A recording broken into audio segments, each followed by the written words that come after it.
En 1977, un Italien moustachu et un Français avec une magnifique chevelure sont les pionniers d'un nouveau genre musical. Ce genre consiste à remplacer des éléments de R&B ou de soul dans la disco par des sons électroniques. Également, ils augmentent le BPM des chansons, ils ajoutent des gros synthétiseurs et des boîtes à rythme. Ce qui donne ces deux albums. Chacun de leur côté, ils explorent cette transformation du disco vers une version plus robotique et futuristique. Mais avant, ces deux bonhommes n'ont pas sorti ces synthétiseurs et ces voix modifiées de nulle part. Car quelques années auparavant, un groupe de 4 mannequins allemands avait déjà commencé à tracer cette voie. Ils suivent l'avènement et la popularisation du synthé dans cet album précisément. Ils mélangent gros synthétiseurs et structures musicales qui rappellent un petit peu la musique orchestrale. Dans le sens où leur musique est longue, trop longue pour certains, et qu'elle progresse petit à petit au fil de la chanson. C'est ce qui caractérise leur approche minimaliste et séquencée, très influente de ce qu'on appellera plus tard la musique électronique. Il y a aussi d'autres influences qui s'entremêlent à l'époque comme la musique ambiant, on pense notamment à Brian Eno, ou des albums de groupes de rock expérimental comme In the Court of Crimson King de King Crimson ou Animals de Pink Floyd. Animals Pink Floyd, je connais ça. Mais encore une fois, ces 4 mannequins allemands n'ont fait que suivre une mouvance. Leur inspiration vient de l'autre côté de l'Atlantique aux États-Unis, où un groupe nommé Silver Apple, à la fin des années 60, commence à intégrer des sons électroniques dans leur musique. Sans oublier les Beatles et The Byrds aussi, qui en 1966 intégraient des éléments psychédéliques et un petit peu d'électronique. Ils précèdent King Crimson et Pink Floyd dans ce délire-là, sans dénigrer bien sûr le génie de ces deux groupes. Bah oui, Animals de Pink Floyd. Donc pour récapituler, dans un ordre chronologique cette fois-ci, on a des groupes de rock psychédéliques influencés par la mouvance de son époque, qui inspirent un groupe allemand à faire des morceaux de 20 minutes avec des synthés, et ces derniers influencent à leur tour un français avec une magnifique chevelure et un italien moustachu. Et c'est comme ça que la musique électronique de danse, ce qu'on appelle aujourd'hui l'EDM, a commencé à prendre une petite forme. Et c'est pas fini, passons aux années 80. Petite parenthèse avant de passer dans les années 80, j'ai remarqué durant l'écriture que l'année 1977 est une putain d'année pour la musique. Vraiment, il y a des albums de fous qui sont sortis. Alors on va regarder sur ce site-là. Alors déjà, on a l'album de Bob Marley, de AC/DC, Electric Light Orchestra, on a des Queen, on a du, bah voilà, j'ai dit Bob Marley ici, Brian Eno, Kraftwerk que j'avais mentionné dans la vidéo, et on a 2 albums de Bowie et Fleetwood Mac. Vraiment, c'est un putain d'album, et le premier c'est... Animals de Pink Floyd. Mais arrête avec cet album là. C'est ça ouais. Big Gay. Connard. Et maintenant, passons réellement aux années 80.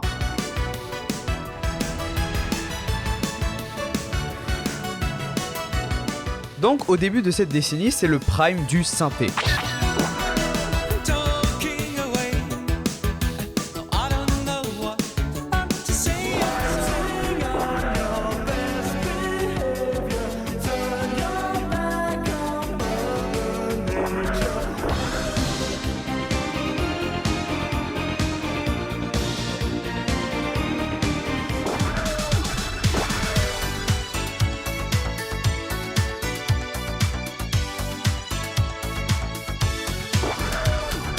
On le retrouve un peu partout et par des grands artistes. C'est vraiment un son qui a marqué cette décennie. Et puisque le synthé est devenu un outil et genre beaucoup plus accessible et reconnu à cette époque, on a plein de petits sous-genres qui dérivent de la musique électronique. On peut citer comme la musique ambiant, la house et la techno. Quoi la différence entre la house et la techno?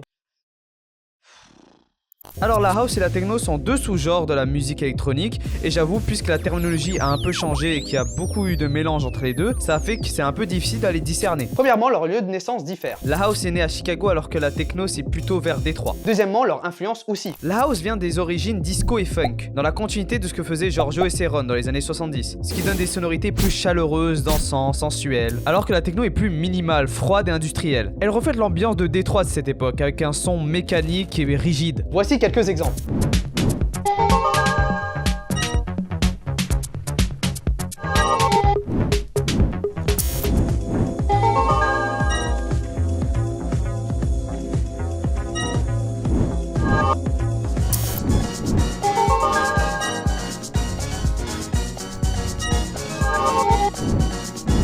Voilà, la confusion se crée car les 2 sous-genres se jouaient dans le même club, mais ça on va y revenir plus tard. Il y a aussi un autre élément qui a permis à l'EDM de s'étendre durant cette période, et bien c'est les avancées technologiques en matière de matériel et d'outils. En effet, l'arrivée du nouveau synthé comme le Roland TB303 en 81 qui est une sorte de basse synthétique qui devait accompagner les guitaristes, mais les producteurs ont commencé à tourner les boutons en live et ça a donné un son acide mutant qu'on peut obtenir avec des filtres et des cut-offs.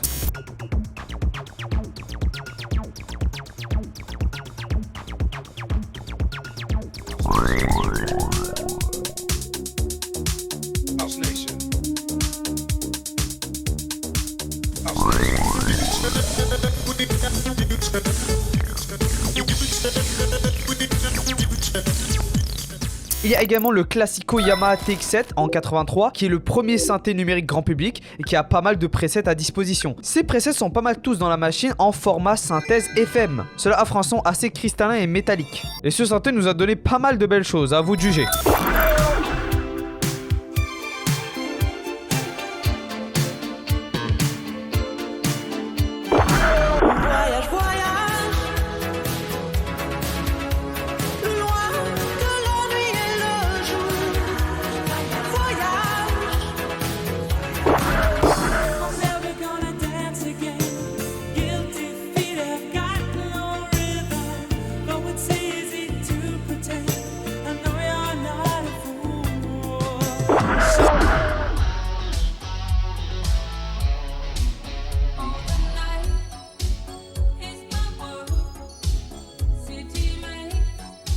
Et sans oublier le Classico.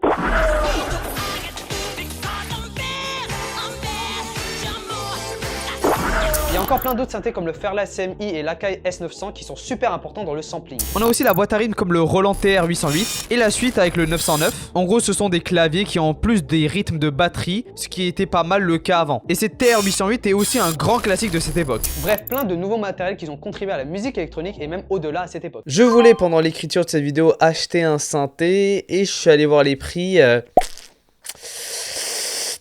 Non. C'est bien beau de faire des morceaux, tout ça, mais il faut un lieu pour les entendre. Et à la fin des années 80, un nouveau phénomène prend de l'ampleur, les...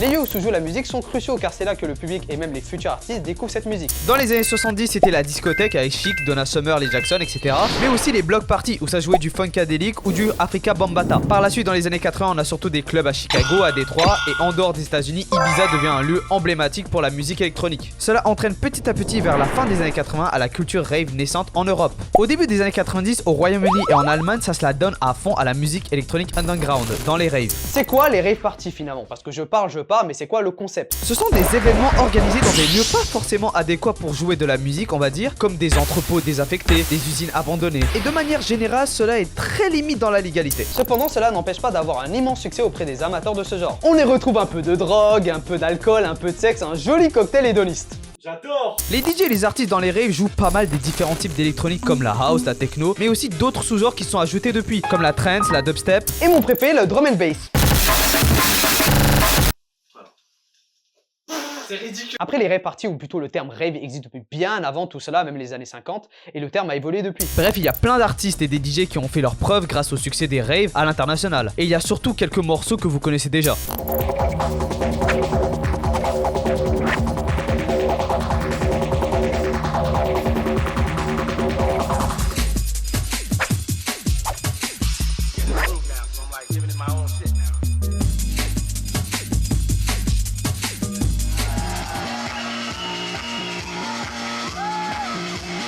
Attendez une minute, on va s'attarder sur ces deux-là.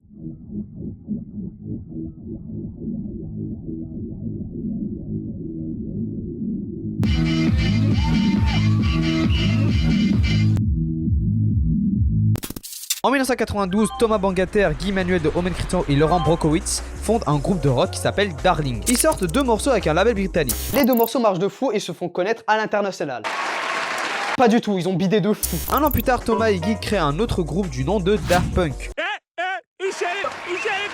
Et commencent à s'intéresser aux rave parties et à la musique électronique. Par conséquent, ils vont faire connaissance à des responsables d'un label écossais. Oh, blablabla, on a déjà vu la vidéo de Seb, frère.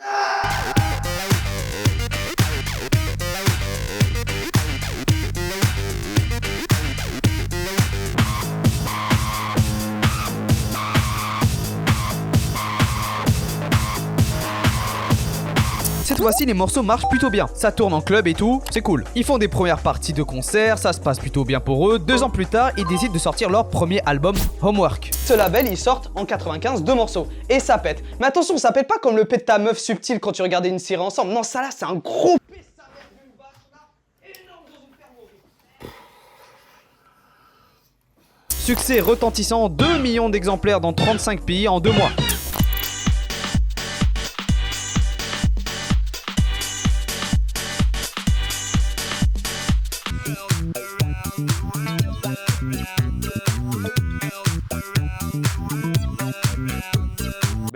relation avec eux là, il devient quoi du coup? Non, ça va en vrai parce qu'il a fait ça quelques années après.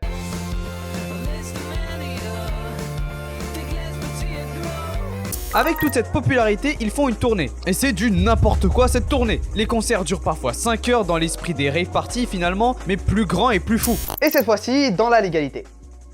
Je crois. Non. Surtout ce qui est marquant avec ce premier album, c'est qu'ils ont réussi à capturer l'esprit de ces fêtes et de cette musique, en ajoutant leur petite touche personnelle hyper marquée. Tellement marquée qu'elle aurait sa propre nom et même devient un sous-genre de l'électronique, la French Touch. Même si cette touche personnelle ne vient pas de nulle part, c'est pas eux qui l'ont inventé, mais c'est eux qui l'ont démocratisé. Plein d'artistes français et pas que commencent à suivre le délire après la sortie de cet album, ce qui ajoute encore plus de l'aura pour ce projet. 4 ans plus tard, donc en 2001, le duo sort leur deuxième album. Cette fois-ci, le groupe change un peu leur style comparé au premier album. En effet, vous vous rappelez quand je parlais des années 80, 70, la disco, machin chouette? Ben là, ils vont prendre les morceaux de cette époque, les sampler, les découper, les torcher comme pas possible et foutre des grosses drums house dessus. Ils le faisaient déjà dans le premier album, mais là, c'est plus focus sur la musique des années 70 et moins agressif dans le côté rave. Parce qu'à la fin des années 90, les raves, c'est un peu mort. Ce deuxième album se nomme Discovery. Et comment dire qu'il a mieux marché que le premier.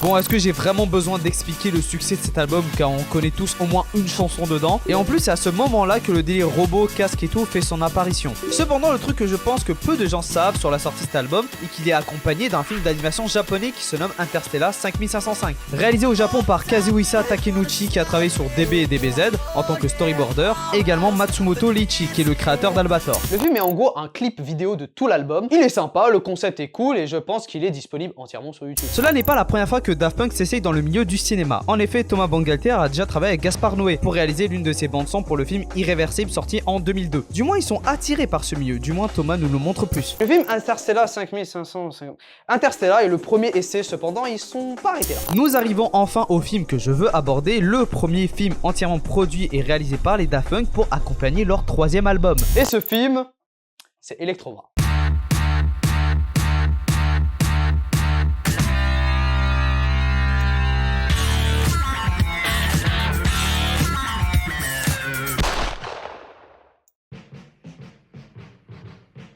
Depuis bientôt 4 ans, le groupe n'a pas sorti de projet, hormis quelques apparitions par-ci par-là, rien de gros sur le tapis. Surtout, on n'a aucune nouvelle s'ils travaillent sur quelque chose ou non. Cependant, les fans ont eu leur réponse. En janvier 2005, le nouveau album des Daft Punk a juste leak sur internet. Personne croit que c'est vrai. Non, je suis sérieux, beaucoup de gens l'écoutent, mais beaucoup pensent que c'est du fake, que ce n'est pas des véritables chansons des Daft Punk, car le style est tellement différent de ce qu'ils ont pu faire d'habitude avec Discovery. Réception négative plus changement discutable de direction artistique, les fans sont perdus, et ils sont encore plus perdus en entendant que les leaks sont vrais, lorsque l'album sort le 14 mars. À la sortie, même réaction pour le public. Oui, car j'ai oublié de le mentionner, Daft Punk avant la sortie du projet, ils n'ont accordé aucune interview, ni affiche promotionnelle, rien, zéro, aucune explication. Pour comprendre ce choix, on va s'attarder un peu sur l'album justement, qui se nomme Human After All. Ah, voilà, Human After All.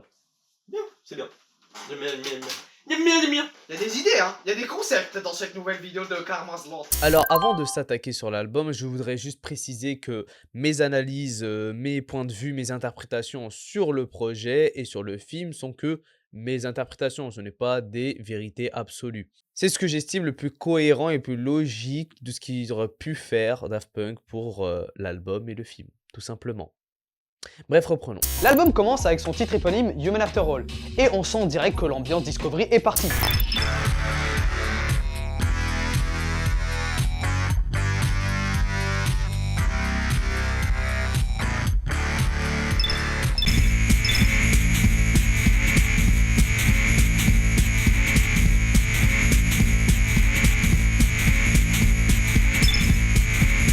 Vous allez remarquer, la direction prise par les Daft Punk sur ce projet se rapproche plus de l'électroclash et du post-industriel. Alors, Petite parenthèse. L'électroclash, en gros pour faire simple, c'est un peu un melting pot de styles qui a permis de propulser un modèle musical assez brut, robotique et rétro. Ce mélange est constitué de divers styles d'électronique comme l'EDM dans un premier temps, mais pas que. Il y a aussi la new wave, la synth pop, l'électro-disco et... La drum and bass. Non, pas cette fois. Ce genre qui se démocratise à la fin des années 90 et début années 2000, à New York et à Détroit, ainsi qu'en Allemagne et aux Pays-Bas, est souvent connu et confondu avec le genre connu sous le nom de l'électro tout simplement, puisque musicalement, les artistes électroclash utilisent généralement des rythmes et des lignes de basse minimalistes et lancinantes, des parties de synthé bourdonnantes jouées sur des claviers, des vocodeurs et souvent des voix monotones, mi-parlées, mi-chantées, qui ressemblent beaucoup à l'électro.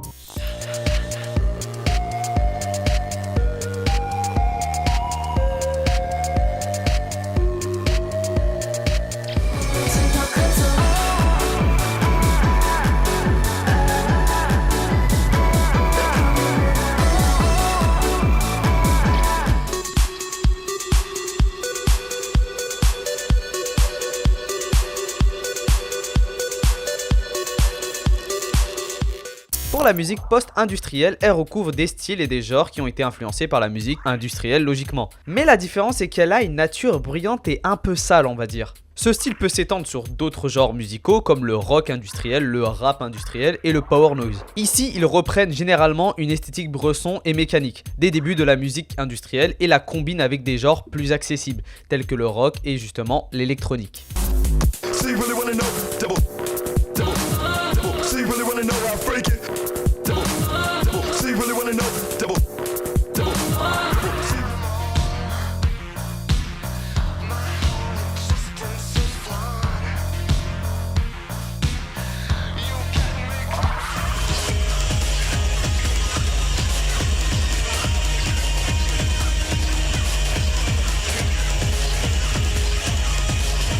En fusionnant ces deux styles, cela donne l'album. Cela dit, il faut pas confondre les deux, hein. L'électroclash et la post-industrielle, c'est deux trucs totalement différents. Déjà, j'ai oublié de le mentionner, l'électroclash, il y a un côté un peu ringard, kitsch, un peu ironique. Alors que l'industriel, c'est plus ce côté sombre, radical, tout ça, côté usine.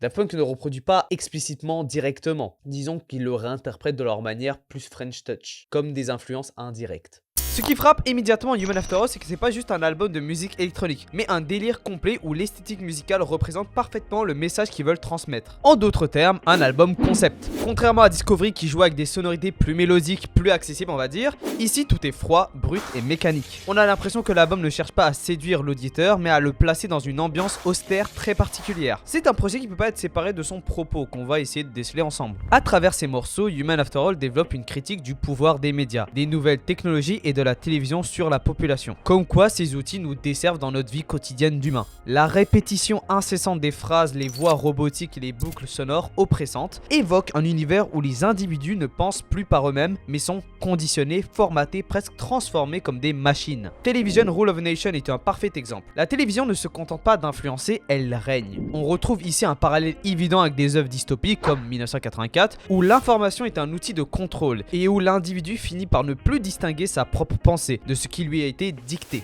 L'album explore aussi l'idée que cette aliénation dépasse la télévision. Technologique par exemple peut être vue comme une liste d'injonctions robotiques presque publicitaires qui dictent chaque fait et geste du quotidien. Acheter, utiliser, casser, réparer, mettre à jour, comme un cycle sans fin qui nous laisse aucune place à la spontanéité humaine. Il y a aussi la présence d'un leitmotiv pour renforcer l'homogénéité du projet qui nous offre un son reconnaissable pour identifier le style de l'album. Alors le leitmotiv, c'est une phrase ou une phrase musicale qui est répétée plusieurs fois dans un album ou dans un morceau. Ça peut être un discours, ça peut être une mélodie, ça peut être un son, ça peut être quelque chose, voilà, n'importe quoi. Juste un truc qui se répète, qui rappelle un thème. Dans notre cas ici, c'est le fameux bruit. Voilà, ce bruit-là. C'est vraiment ce bruit-là qui représente Human After All et son identité, voilà, quoi, c'est son son à lui. C'est ce bruit-là. Donc voilà, on reconnaît le bruit très robotique, mais on entend légèrement un bruit humain derrière, comme un cri ou quelque chose comme ça.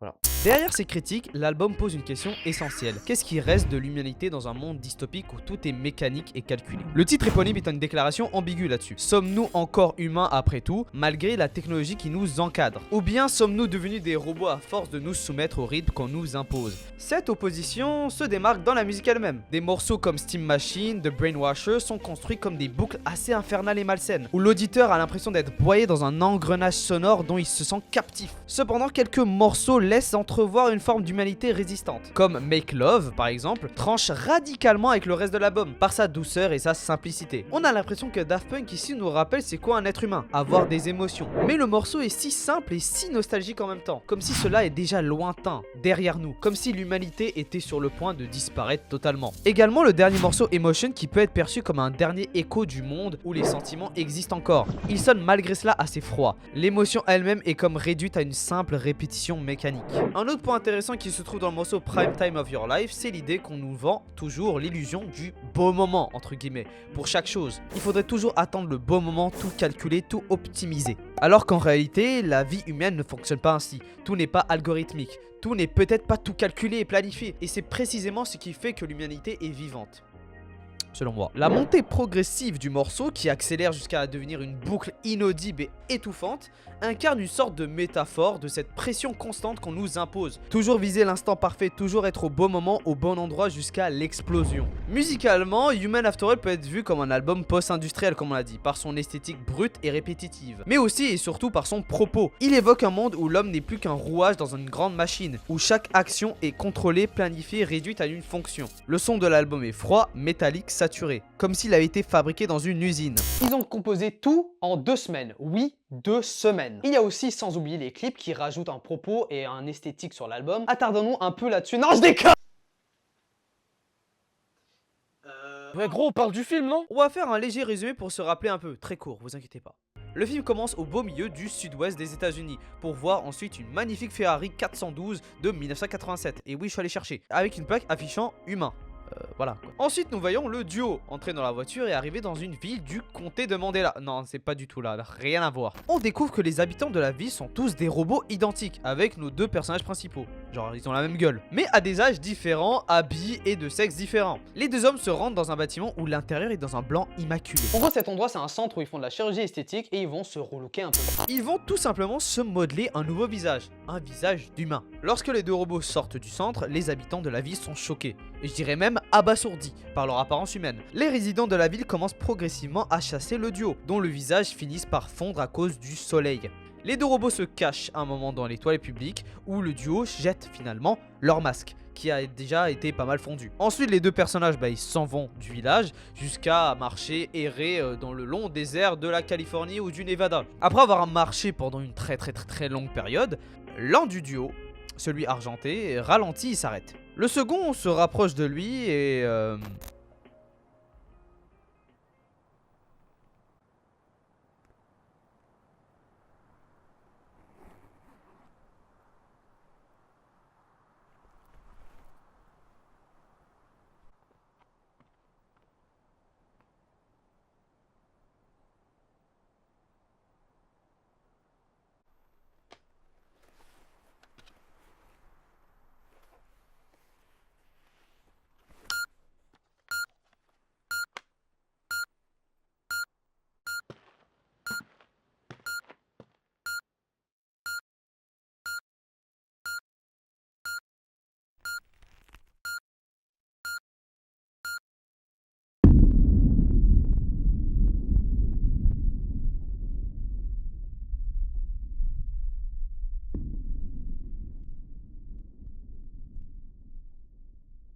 Le robot doré continue à marcher et finit par tomber à genoux et tente désespérément d'atteindre l'interrupteur derrière son dos.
Et c'est la fin d'Electroma. Assez court ce résumé cette fois-ci, c'est compréhensible car le film fait juste 1 heure, mais néanmoins très intéressant. On y va. Tout d'abord, le premier élément qui me frappe l'esprit, le film est totalement muet. Pourquoi avoir pris ce parti pris? Normalement, Daft Punk est un duo qu'on associe directement à la musique. Le fait que dans Electroma, le choix de l'absence totale de dialogue et de parole offre un contre-pied total, on va dire. Un rejet des conventions narratives traditionnelles pour notre époque. Là où on pourrait s'attendre à une bande-son électronique comme avec le film précédent, ils prennent le pari d'un film totalement silencieux. Ce choix donne un aspect plus expérimental et une portée plus contemplative pour le film. Et surtout, il laisse l'image parler d'elle-même. Il n'y a aucun guide, aucune explication, aucun dialogue pour dicter une émotion ou une interprétation. On nous montre juste le monde qui est froid, mécanique et des personnages qui traversent ce monde. Sans dialogue, toute l'attention du spectateur est dirigée vers les images. Par conséquent, la mise en scène. Chaque plan, chaque mouvement, chaque choix de cadre devient et devrait porter du sens.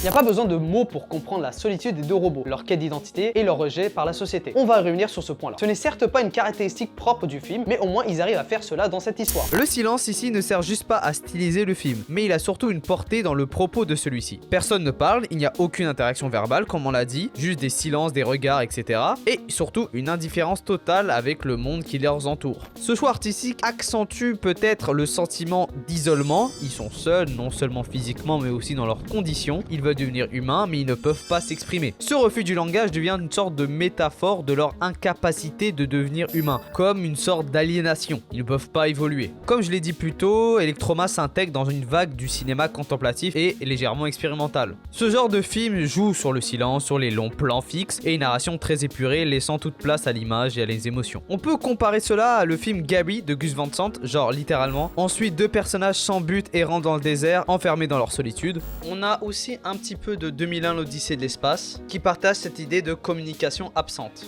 Voilà quelques parallèles que j'ai trouvés. Je ressens aussi en termes stylistiques et esthétiques Paris Texas et THX 1138 de George Lucas, respectivement pour ces scènes-là. Un élément intéressant dans Electroma, c'est la tension du cadrage et la composition des plans. En effet, le film offre généralement des plans larges et très peu mobiles. Cela place souvent les deux robots au centre des paysages immenses et vides du désert. Ce choix nous procure une sensation d'écrasement qui renforce justement leur isolement dans ces lieux. Ils semblent perdus dans un monde qui les dépasse, où leur existence paraît minuscule. Le cadrage joue également un rôle dans la manière dont on perçoit leur transformation et leur rejet par la société. Par exemple, lors de la scène où ils tentent de devenir humains, la caméra cadre leur visage de manière frontale et immobile pour bien montrer l'étrangeté et l'inconfort de cette métamorphose, qu'on expliquera plus tard. Ce type de mise en scène rappelle certains chefs-d'œuvre, justement comme Kubrick et Tarkovsky, où les plans fixes et symétriques accentuent la déshumanisation, qui peut aussi se jumeler à l'absence de dialogue. En supprimant totalement les dialogues, Electroma oblige le spectateur à ressentir et à interpréter, au lieu de simplement écouter et de comprendre. Ce silence devient un langage en soi. Il plonge les spectateurs dans un autre état, où chaque son, chaque plan, chaque mouvement devient une clé de lecture pour comprendre l'œuvre. Il faut comprendre un truc. Dans le film Electroma, la quête d'identité est la composante la plus importante dans cette œuvre, et surtout pour nos deux robots. Dès qu'ils arrivent dans ce village isolé du monde, on comprend qu'ils évoluent dans un milieu où tout est uniformisé, standardisé et nivelé. Chaque individu porte le même masque et suit les mêmes règles,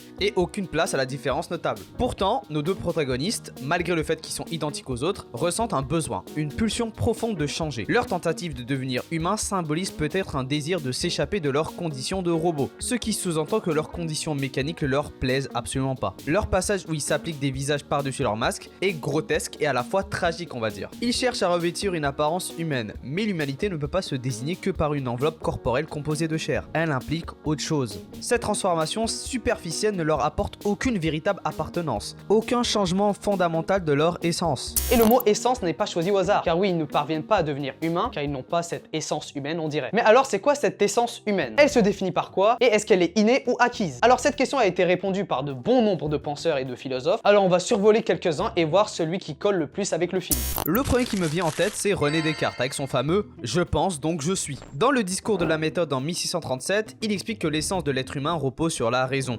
Elle constitue la première de ces vérités absolues que l'être humain existe bel et bien. Il le nomme en latin cogito ergo sum, raccourci en cogito. Si on applique cela dans le film, malheureusement rien prouve que les humains pensent réellement. Même dans le postulat où ils ont une raison, cela ne les empêche pas le fait de chercher ce qu'ils sont réellement. Donc je pense pas que ce cas colle avec le film. Il y a aussi Martin Heidegger qui nous explique dans son ouvrage Être et Temps, publié en 1927, un concept majeur qui se nomme Daisen. Je sais pas si je le dis bien. Le mot en allemand de base se traduit comme être présent. Et dans la philosophie heideggerienne, cela désigne la manière d'être propre de l'humain. Il oppose cela aux choses inanimées comme des objets. Pour faire simple, il traduit le Dasein comme l'homme, non pas à l'image de juste une chose, mais plutôt un être conscient de lui, en interaction avec les autres et surtout mortel. Un être conscient de sa fin. Heidegger s'oppose justement à Descartes qui considère l'être humain comme sujet seul à lui. Selon Heidegger, il dirait plutôt que l'être humain existe toujours dans un contexte, en lien avec des situations, des outils et d'autres personnes. C'est bien beau tout cela, mais on va pas s'attarder sur lui, malgré le fait que c'est très intéressant. Déjà, cela est un peu hors sujet par rapport au film, et oui, j'ai oublié de le mentionner, Heidegger c'est un nazi. Pour faire une toute petite bio, Martha Nussbaum, née en 1947, est une philosophe américaine, spécialiste de la philosophie morale, politique et du droit également. Sa pensée mélange philosophie antique, féminisme, justice sociale, plein de choses quoi. Parmi ses œuvres majeures, elle y développe une vision de l'être humain comme un être digne d'exister, qui a besoin de certaines conditions fondamentales pour vivre pleinement une vie d'humain. Les 3 conditions sont ressentir des émotions, appartenir à une communauté et construire une vie autonome et sensée. Dans Electroma, nos 2 robots cherchent à devenir humains. Ça, on le sait tous, en transformant leur apparence. Selon Nussbaum, l'essence humaine ne peut pas se reposer que sur l'apparence. Nos protagonistes se trompent. Dans le bouleversement de la pensée, Nussbaum exprime que les émotions ne sont pas irrationnelles. Aimer, pleurer, se sentir honteux, avoir de la compassion, etc. ce sont des expériences morales centrales chez un humain. Les robots, en revanche, sont justement privés de ces expressions. Ils n'expriment juste rien en fait. Leur seul moyen d'expression, ce sont leurs gestes mécaniques, par conséquent inanimés, codés et calculés. L'affiliation joue également un rôle primordial. C'est le droit fondamental d'appartenir à une communauté humaine, de vivre tout simplement avec les autres, d'être traité avec respect par eux. Ici, ils sont rejetés justement par cette société dès qu'ils adoptent une apparence humaine. Ils sont chassés, humiliés et finissent par se barrer et s'exiler dans un désert. C'est une preuve de rejet de leurs différences, ce qui joue et influe à leur épanouissement à être un être humain. Car si le village les accepterait, ça se passerait différemment. Ce qui, selon Martha Nussbaum, empêche d'acquérir l'essence humaine. La dernière condition, c'est la raison pratique. C'est la capacité à se former une conception du bien et du mal, à partir d'expériences personnelles. En gros, se construire une morale, tout simplement. Les robots ont un objectif, devenir humains. Mais ce projet échoue face à la violence du monde. Une fois leur but détruit, ils n'arrivent pas à reconstruire une autre. Aucun dialogue, aucune redéfinition ou remise en question. Ils errent sans but jusqu'à la fin de leur existence, littéralement. Comme s'ils étaient programmés à faire ceci, mais ils ont échoué, donc ils s'auto-détruisent. Alors oui, il y a encore plein d'autres conditions pour avoir cette essence humaine, comme la vie, la mort, les sens, les pensées, les conditions de son environnement, mais j'ai essayé de garder le plus essentiel pour le film. Si on capte bien, chez Nussbaum, l'idée d'essence humaine n'est clairement pas un truc figé ou biologique. Elle ne parle pas d'un truc qu'on a en soi à la naissance. Plutôt un ensemble de capacités qu'il faut acquérir à chacun pour qu'on puisse parler d'une vie digne. Elle transforme cela en une liste de capacités à protéger, pas pour enfermer les gens dans un modèle comme j'ai cru le croire au début, mais pour leur offrir la liberté réelle de vivre comme des humains à part entière, et comme bon leur semble. Même les émotions qui peuvent paraître innées sont influencées par nos valeurs et principes qui sont imprégnés de l'extérieur. Ce qui manque justement aux héros d'Electroma. Et c'est pour ça qu'ils n'arrivent pas à atteindre leur but. Il y a aussi d'autres raisons pour lesquelles ils n'ont pas réussi, c'est à cause des autres. Et on l'a survolé un peu, mais on va creuser un peu plus loin dessus, en prenant notre penseur pour compléter. Dans L'homme unidimensionnel, publié en 1964 de Hébert Marcus, philosophe sociologue qui est surtout connu pour sa critique très salée du capitalisme, avancé dans justement L'homme unidimensionnel. Il développe le fait que les sociétés modernes aliènent les individus en les soumettant juste à une fonction. La technologie est mise en service pour la reproduction sociale plutôt que l'émancipation de soi. Les gens sont réduits à une fonction dans un système de vie fermé qui font genre de répondre à tous les besoins en les créant artificiellement en vrai. Cette critique s'entend dans le film. Effectivement, cette ville incarne la société technologique décrite par Marcus, où toute tentative de se distinguer est perçue comme une menace. Quand quelqu'un fait quelque chose de différent, il est rejeté par le groupe. Marcus ajoute qu'il voit également dans les médias et la culture populaire un outil de contribution centrale de la domination de ces sociétés. Les désirs sont formatés, les plaisirs contrôlés, les pensées canalisées par un outil qui est principalement la télévision, également un autre qui va avec, la publicité. Mais cette lecture peut être légèrement perçue par le regard des autres, l'effet de masse, etc., l'effet de foule.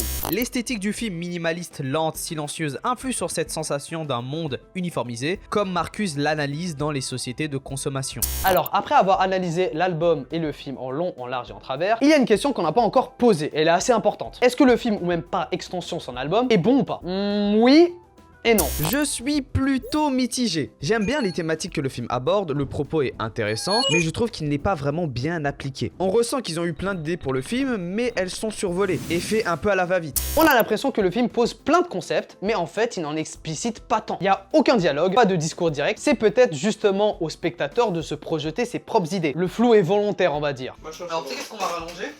Ma bite. Et puis il y a un peu trop de place laissée à l'interprétation, ce qui peut être bien, oui en effet, mais au final ça donne une œuvre floue, voire un peu creuse. Un autre point qui m'a dérangé, c'est la durée. Le film dure juste 1 heure, et donc j'ai trouvé ça un peu frustrant. J'aurais aimé que ça soit plus contemplatif, qui nous laisse plus s'imprégner dans leur univers, des paysages, de l'ambiance. Là, à part le générique du début et celui à la fin, on n'a pas vraiment ce sentiment d'évasion ou de lenteur. Par exemple, Paris Texas dans sa première moitié prend vraiment le temps de poser ses plans, de nous laisser imprégner dans les paysages texans.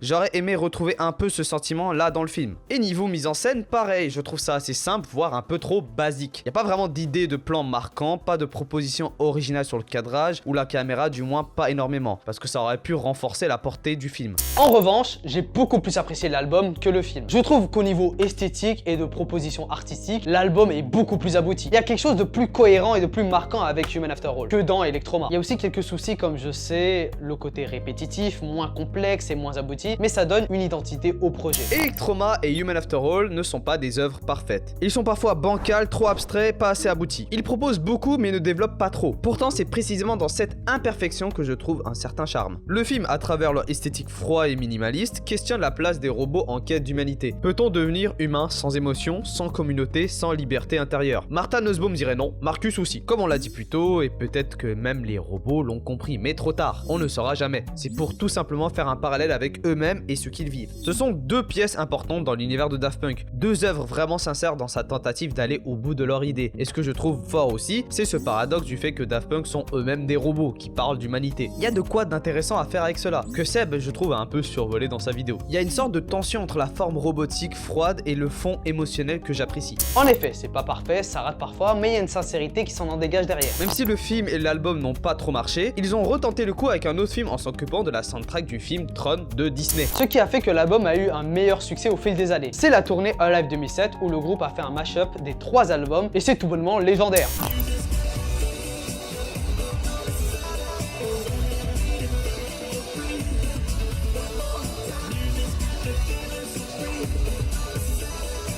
Une période avec des hauts et des bas pour le groupe, ce qui est très intéressant je trouve, et cette fois-ci pour leur prochain album, ils ont pris le temps, grave le temps. Human After All est sorti en 2005 et le dernier est sorti en 2013, et il se nomme Random Access Memories. Et vous voyez le vieux italien moustachu qu'on a parlé au début de la vidéo? My name is Giovanni Giorgio, but everybody calls me Giorgio.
Carré. Bon, on arrête?